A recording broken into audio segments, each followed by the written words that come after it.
शांति। आज 31 तारीख है, शुक्रवार है। तो प्यारे बाबा ने आज मुरली के अंदर कहा हुआ है, एक तो बाबा ने कहा है खुद को भी आत्मा समझना है और सामने वाले को भी आत्मा की दृष्टि से देखना है। माना आत्मा भाई भाई की दृष्टि पक्की करनी है, ऐसे अपनी आत्म अभिमानी स्थिति बनानी। दूसरा, यहाँ पढ़ाने वाले स्वयं परमपिता शिव परमात्मा भगवान है, इस नशे में रहना है। और स्कूल कॉलेज में पढ़ाने वाले मनुष्य को होते हैं और यहाँ स्वयं टीचर भगवान बाप बैठकर पढ़ाते हैं। ऐसी है वंडरफुल पाठशाला है। तो आज का प्यारे बाबा का महावाक्य है, बाबा कहते मीठे बच्चे कि ये वंडरफुल पाठशाला है जिसमें तुम पढ़ने वाली आत्मा भी देखने में नहीं आती, तो पढ़ाने वाला भी दिखाई नहीं देता। तो ये है नई बात। माना आत्मा अति सूक्ष्म चीज़ है, वैसे परमपिता परमात्मा भी सूक्ष्म है, तो दोनों भी दिखाई नहीं देते। तो ये यहाँ की विशेषता है। प्रश्न, इस पाठशाला में तुम्हें मुख्य शिक्षा कौन सी मिलती है और जो कोई पाठशाला में नहीं दी जाती? उत्तर है, यहाँ बाप अपने बच्चों को शिक्षा देते हैं कि बच्चे अपनी कर्म इंद्रियों को वश में रखना है। तो कभी भी किसी बहन पर बुरी दृष्टि न हो। तुम आत्मा रूप में भाई भाई हो और प्रजापिता ब्रह्मा के बच्चे भाई बहन हो। तुम्हें बुरे ख्यालात कभी नहीं आने चाहिए। तो ऐसी शिक्षा इस यूनिवर्सिटी के सिवाय कहीं भी नहीं दी जाती। गीत है, दूर देश का रहने वाला आया देश पराया। ओम शांति। न दूर देश की रहने वाली आत्मा देखने में आती है, न दूर देश में रहने वाला परमात्मा देखने में आता है। एक ही परमात्मा और आत्मा है जो इन आँखों से देखने में नहीं आती है और सब चीज़ें देखने में आती है। तो यह समझने की है बात कि हम आत्मा है, अनुभूति करते। तो यह मनुष्य समझते हैं कि आत्मा अलग है और शरीर अलग है। आत्मा दूर देश से आकर शरीर में प्रवेश करती है। तो तुम हर एक बात को अच्छी रीति समझ रहे हो। हम आत्मा कैसे दूर देश से आती है, आत्मा भी देखने में नहीं आती, तो पढ़ाने वाला परमपिता परमात्मा भी देखने में नहीं आता। तो ऐसे तो कभी कोई सत्संग में अथवा शास्त्रों में सुना नहीं है कि न कभी सुना न कभी देखा। तो अब तुम जानते हो हम आत्मा देखने में नहीं आती, तो आत्मा को ही पढ़ना है, आत्मा ही सब कुछ करती है। ये नई बात है ना, जो और कोई समझ न सके। तो परमपिता परमात्मा जो ज्ञान का सागर है वह भी देखने में नहीं आता, तो निराकार पढ़ाई कैसे? आत्मा भी शरीर में आती है ना, वैसे परमात्मा बाप भी भाग्यशाली रथ अथवा भागीरथ में आते हैं। इस रथ को अपनी आत्मा है, तो वह भी अपनी आत्मा को देख थोड़ी सकते हैं। तो बाप इस रथ में आकर या रथ का आधार ले आकर बच्चों को पढ़ाते हैं। तो आत्मा भी एक शरीर छोड़ फिर दूसरा लेती है, तो आत्मा की पहचान देखी नहीं जाती। तो वह बाप जो देखा नहीं जाता वो तुमको पढ़ा रहे हो, ये बिल्कुल नई बात है। तो बाबा कहते हैं मैं भी ड्रामा प्लान अनुसार अपने समय पर आकर शरीर धारण करता हूँ। तो नहीं तो तुम मीठे मीठे बच्चों को दुख से कैसे छुड़ाओ? तो अब तुम बच्चे जागे हुए हो, तो दुनिया के मनुष्य सब सोए हुए हैं। तो जबकि तुम्हारे पास आकर समझे और ब्राह्मण बने और सत्संगों में कोई भी जाकर बैठ कैसे सकते हैं? यहाँ ऐसे कोई आ न सके, क्योंकि ये पाठशाला है ना। बैरिस्टरी के इम्तिहान में तुम जाकर बैठो तो कुछ भी समझ नहीं सकेंगे। तो ये बिल्कुल नई बात है। तो पढ़ाने वाला भी देखने में नहीं आता, तो पढ़ने वाले भी देखने में नहीं आते। तो वो आत्मा अंदर सुनती है, धारण करती है, अंदर निश्चय होता जाता है। तो ये बात तो बरोबर ठीक है। परमात्मा और आत्मा दोनों देखने में नहीं आते हैं, तो बुद्धि से समझा जाता है मैं आत्मा हूँ। तो कई तो ये भी नहीं जानते कि कह देते हैं नेचर है, फिर उसका वर्णन भी करते हैं। तो अनेक मतें हैं ना। तो तुम बच्चों को इस नॉलेज में बिजी रहना है। कर्म इंद्रियों जो धोखा देती है उनको वश में करना है। मुख्य है आंखें, सब कुछ देखती है, आंखें ही बच्चा देखती है। तो कहती यह हमारा बच्चा है, नहीं तो समझे कैसे। कोई जन्म से ही अंधे होते हैं, फिर उनको समझाते ये तुम्हारा भाई है, देख नहीं सकते ना, तो बुद्धि से समझते। वास्तव में कोई अंधे सूरदास हो तो ज्ञान को अच्छा उठा सकते हैं, क्योंकि धोखा देने वाली आंखें नहीं है, भल और कुछ काम वो न कर सके, ज्ञान अच्छा ले सकते। स्त्री को भी नहीं देखेंगे, दूसरों को देखे तो बुद्धि चली जाए, उनको पकड़े भी, कहते ही नहीं तो पकड़े कैसे, देखेंगे ही नहीं तो, देखते ही नहीं तो पकड़े कैसे। तो बाबा समझाते कर्म इंद्रियों को पक्का करना है। क्रिमिनल अर्थात बुरी दृष्टि से किसी भी बहन को नहीं देखना है। तो तुम भाई बहन हो ना, तो बुरी दृष्टि जरा भी न जाए या ख्याल भी न आए। तो भला आजकल कलयुग है, भाई बहन की भी दृष्टि खराब हो पड़ती है, परंतु लॉ मुझे भाई बहन के बुरे ख्यालात नहीं रहेंगे। हम एक बाप के बच्चे हैं। बाबा डायरेक्शन देते बच्चों को कि तुम ब्रह्मा कुमार कुमारी हो। तो ये ज्ञान पक्का हो जाना चाहिए कि हम आत्मा भाई भाई है, या शरीर के नाते से भाई बहन है। तो हम आत्माएं भगवान के बच्चे भाई भाई हैं। फिर शरीर में प्रजापिता ब्रह्मा द्वारा भाई बहन बनते हैं, क्योंकि एडाप्ट होते हैं ना। तो बुरी दृष्टि जा न सकती, ये पक्का समझो। अंदर बाप के दृष्टि को एकदम पावन बनाना है और पक्का करना है। हम आत्मा है, बाबा हमको पढ़ाते हैं, हम आत्मा पढ़ती है इस शरीर से, तो ये ऑर्गन से। तो हम आत्मा इनसे अलग है, इन कर्म इंद्रियों से हम कर्म करता हूँ। तो मैं कर्म इंद्रिया थोड़ी हूँ, मैं इससे न्यारी आत्मा हूँ। माना ऐसे नहीं कहा जाता मैं आँखें हूँ, मैं नाक हूँ, मैं कान हूँ, नहीं। तो मैं आत्मा हूँ, माना आत्मा अलग है और शरीर अलग है। तो ये शरीर लेकर आत्मा पार्ट बजाती है, सो भी अलौकिक। तो और कोई मनुष्य ये पार्ट नहीं बजाते, तुम बजाते हो।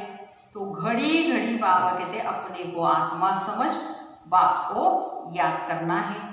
फिर वही हमारा टीचर भी है, गुरु भी है। वह साकार बाप, टीचर गुरु अलग अलग होते हैं। ये निराकार बाप एक ही बाप भी है, टीचर भी है और गुरु भी है। तो यहाँ बच्चों को अब नई शिक्षा मिल रही है। बाप, टीचर, गुरु तीनों भी निराकारी है, तो हम भी निराकारी। तो आत्मा पढ़ती है तब तो समझ जाए आत्मा परमात्मा अलग रहे बहुकाल। मिलना यहाँ ही होता है संगम पर, जबकि बाप आकर बच्चों को पावन बनाते हैं। तो मूल वतन में आत्माएं जाकर मिलेगी। वहाँ तो कोई खेल नहीं, वह तो है अपना घर, वहाँ सभी आत्माएं रहती हैं। तो अंत में सब आत्माएं वहाँ चली जाएगी। तो आत्माएं जो पार्ट बजाने आती हैं तो वह बीच में वापिस जा नहीं सकती, तो अंत तक उनको पार्ट बजाना है, पुनर्जन्म लेते रहना है, ताकि सब आ जाए। सतो प्रदान से सतो रजो तमो में आ जाए।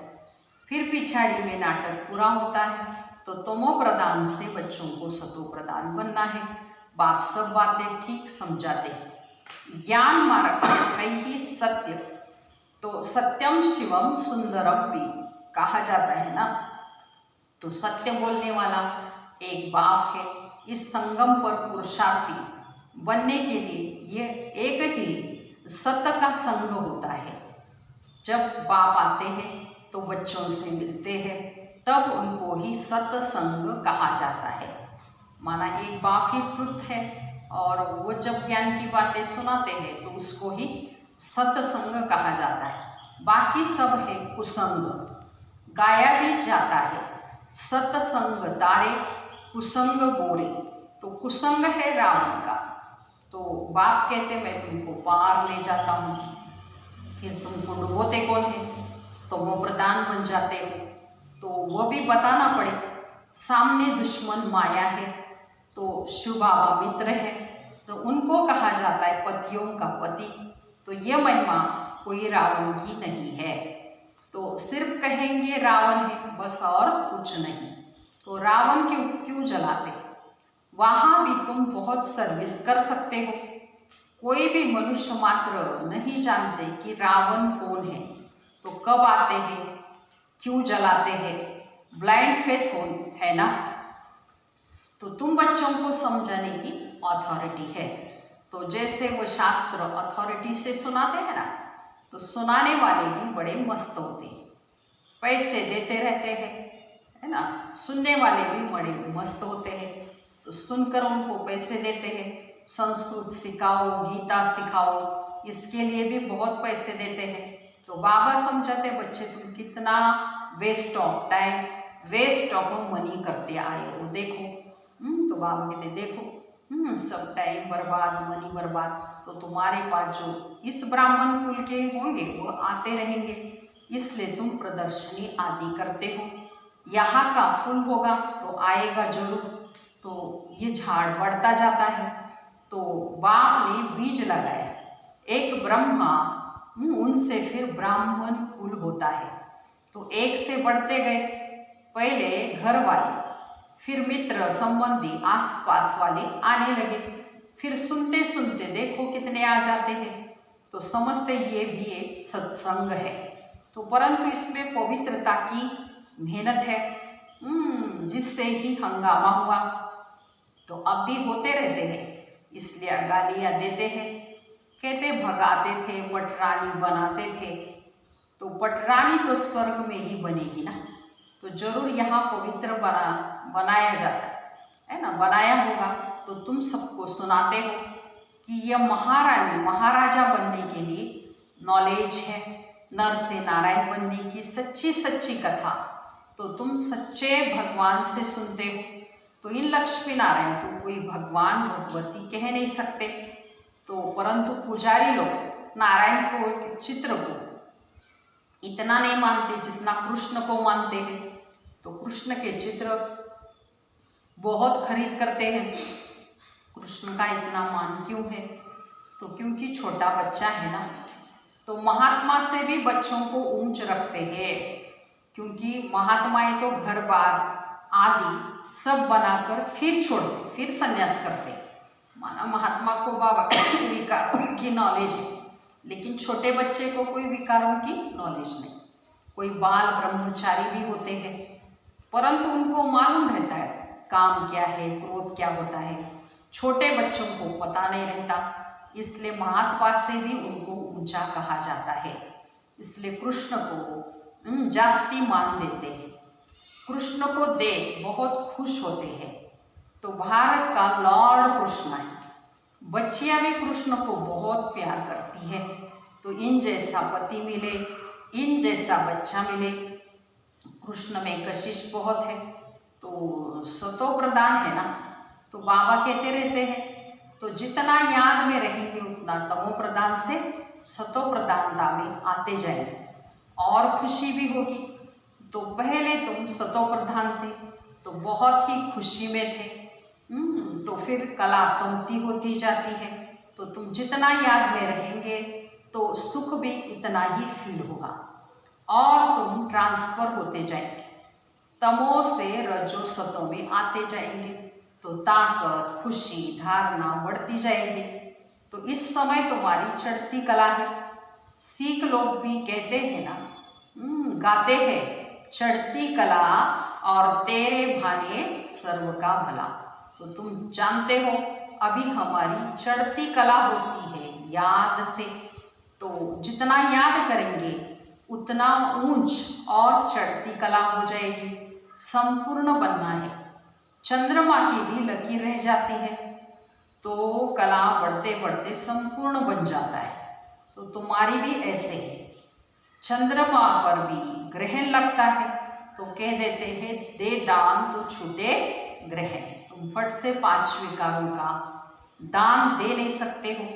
आंखें भी देखो कितना धोखा देती है, समझते नहीं कि हमारी बुरी दृष्टि जाती है। तो हम प्रजापिता ब्रह्मा कुमारी बन गए, तो भाई बहन हो गए ना। तो फिर अगर दिल होती है इनको हाथ लगाए तो वह ब्रदरली लव निकल स्त्री पने का क्रिमिनल लव हो जाता है।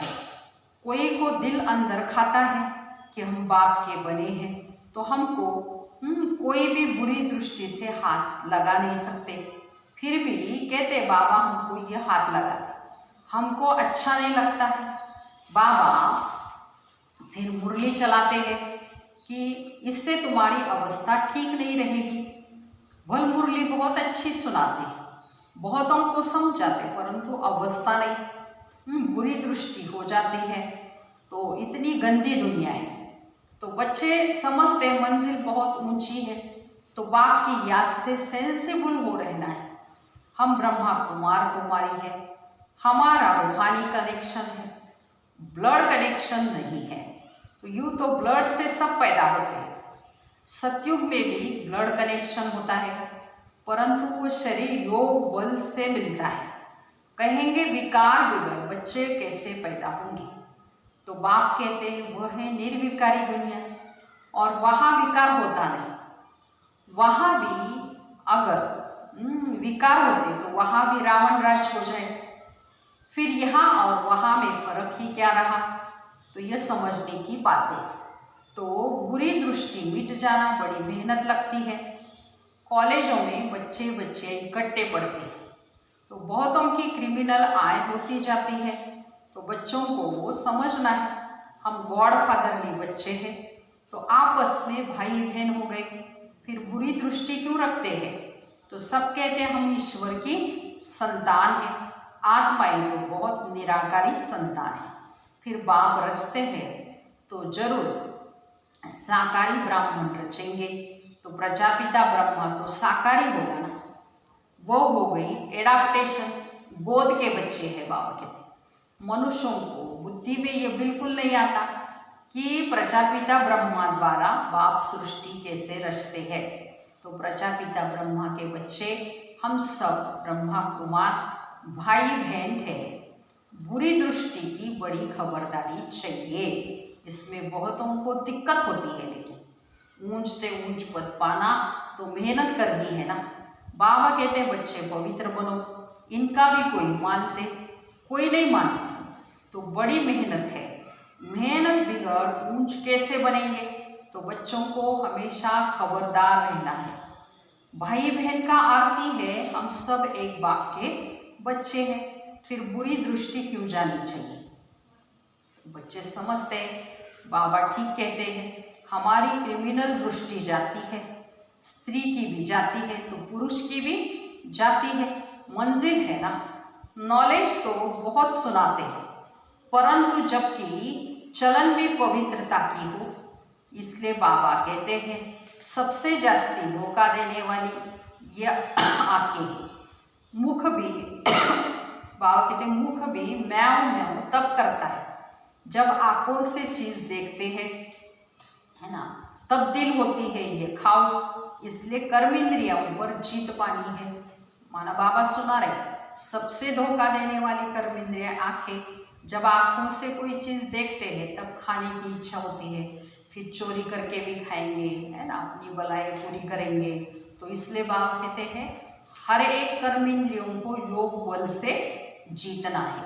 अच्छा, मीठे मीठे सिकिलते बच्चों प्रति माता पिता बाप दादा का याद प्यार और गुड मॉर्निंग। रूहानी बाप की रूहानी बच्चों को नमस्ते। हम रूहानी बच्चों की रूहानी माता पिता बाप दादा को याद प्यार गुड मॉर्निंग और नमस्ते। हम बनेंगे फरिश्ते। वाह बाबा वाह, शुक्रिया बाबा शुक्रिया। अभी धारणा के लिए मुख्य सार सुनेंगे। पहली पॉइंट है, पवित्रता की चलन अपनानी है।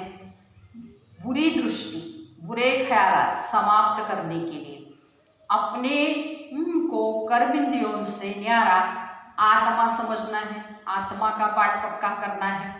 दूसरी पॉइंट, आपस में रूहानी कनेक्शन रखना है, ब्लड कनेक्शन नहीं।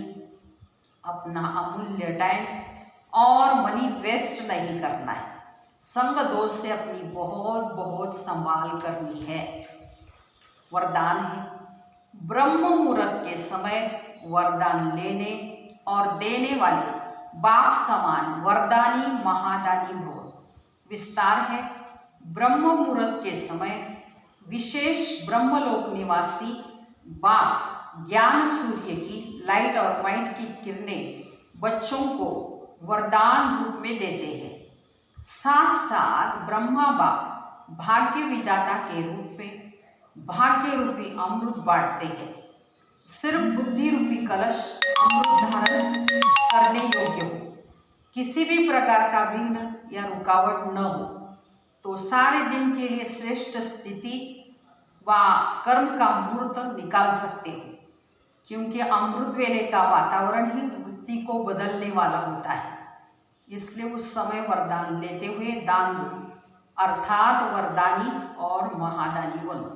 तो सारे दिन के लिए बाबा ने वरदानी और महादानी बनो ये भव का वरदान दिया है।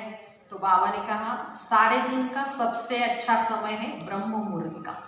तो बाबा कहते हैं ब्रह्मलोक निवासी बाप उस समय बच्चों को लाइट और माइट की किरणें देते हैं, या ब्रह्म मुहूर्त में ब्रह्मा बाप भाग्य विदाता जो भाग्य बांटते हैं। तो सबसे अच्छा समय ये है।